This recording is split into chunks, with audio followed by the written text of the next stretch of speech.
They drew the circle in heavy black and told me stay inside. The world out there is a jagged crack with nowhere left to hide. They said the line was for my grace, to keep my spirit small and still, to save me from the open space and break my wandering will. I watched the ants approach the edge and turn in frantic fear, treating the ink like a mountain ledge, though the path ahead was clear. It's for your safety, the voices sighed, to keep you from the deep, but safety is just a place to hide, where the soul is lulled to sleep.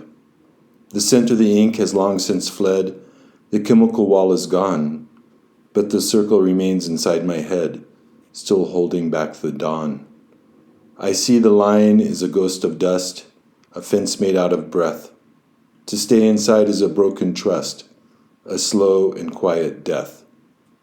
So I will step where the ink once ran, beyond the safe and known, to prove that the lines of a fearful man are not, and never were, my own.